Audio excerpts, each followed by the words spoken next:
Welcome everybody. Today I'm going to be talking about why potatoes controlled and still control the world.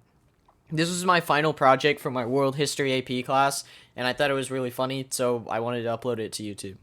I chose this topic because I'm Irish. Look at this picture.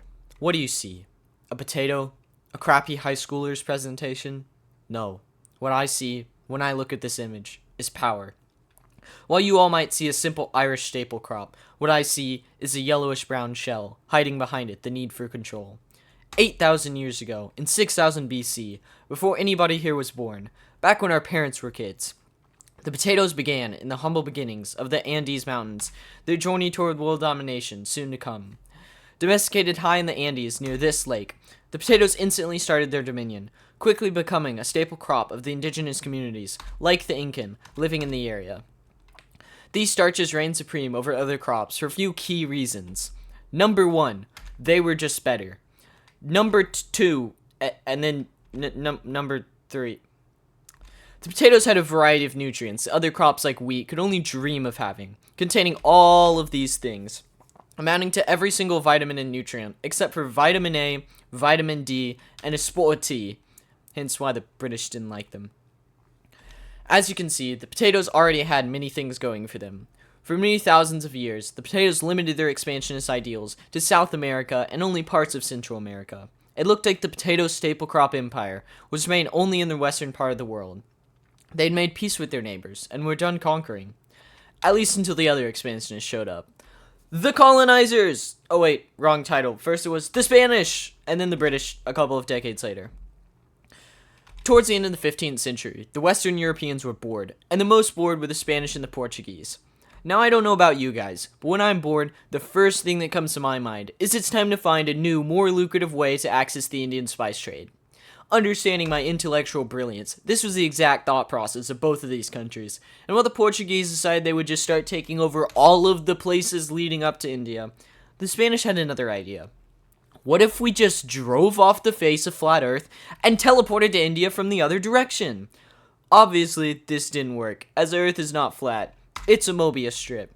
And more importantly, there's a couple of continental landmasses blocking the way. Although at first the Spanish were ecstatic at their incredible shortcut, eventually they realized that this place was not actually India. But once they realized what it was, the feeling continued from the many resources just waiting to be stolen from this not-so-new world. For a while, the potato empire was limited by the oceans, but now that people had found a way to cross them, and cross them consistently, potatoes instantly gained access to a whole new area. It's known that by 1570, potatoes had made the journey to Europe, and around 1590, they'd entered the famed Ireland. Now you might be wondering, why did the potatoes go to Ireland instead of Britain? And the reason for this is simple. British people were scared of gingers. Britain already had a relatively expensive staple crop, that being wheat, and potatoes are really easy to grow, and can grow in many places wheat can't. Therefore, despite their high nutrition values, they were pretty cheap, so Britain dished out the potatoes to Ireland. In the following 2 centuries, the potatoes continued to expand their empire, reaching North America, India, and China in the late 1500s and early 1600s as the Europeans brought potatoes to their colonies, and by the end of the 1700s, they had ventured to Oceania. Like in the 15th century, as the 19th century rolled around, everything was looking good for both people and potatoes.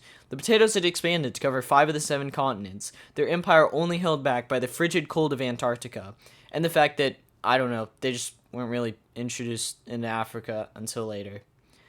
And then the famine happened. In the 1840s, potatoes were a staple crop of a few different countries. But for Ireland, it wasn't just their staple crop. It was practically their only crop. The typical Irish adult would consume 8 pounds of potatoes per day. That's about 16 medium-sized potatoes, about this size, or if we assume that the weight perfectly transfers, 16 bags of Lay's potato chips. That's a lot of potatoes. Because of their high reliance on potatoes, anything that ever happened to potatoes would greatly affect the Irish population. But fortunately, nothing ever did. Potatoes maintained their rule, and no diseases or crop failures ever caused them to fall from the rankings. In 1845, there was nothing wrong with potatoes, and everything was fine. At least until the end of the summer. The potatoes were experiencing some pushback by a thing called blight, as it was mad at the potatoes for expanding their territory so far, and this was really bad. If there's a disease that infects potatoes, then a bunch of free food's gonna go to waste. And I guess it's also bad because humans will probably die too. Blight was a strain of mold that came to Europe from North America, and it caused potato plants to rot. For 4 years, it wreaked havoc over Europe, causing most of the potato yields to fail. While countries like Belgium, the Netherlands, and parts of France and England suffered from this potato famine, Ireland was by far hit the hardest. The starvation created from this disease killed around 1 million Irish people alone, and forced nearly 2 million more to immigrate from the country out of desperation for food, one of them including my great-great-grandfather. After the potato famine, Ireland had lost a third of its population, and due to continued immigration and low birth rates, the population kept declining, until eventually, Ireland had only half the people it did pre-famine. The country is still yet to recover, population-wise, to the numbers it once had. After the famine, the potatoes realized maybe they should calm down with their territorial ambitions. Following this principle, the potatoes expanded into Africa just 30 years later. Fast forwarding a little more, we now reach the present day. With the introduction of modern crop technology, there are few places on Earth where the potato can't be seen. On nearly every single country, and on every continent but Antarctica, potatoes are grown and thrive. The potato's area of control now reaches almost all of the areas humans control, even being used as a food in space travel, finally achieving their world domination ideals. Although potatoes might not be the most popular crop, they are still a very important one, and without them, people and their cuisines would be forever affected, and Irish people would literally implode. Thanks for listening to my TED Talk.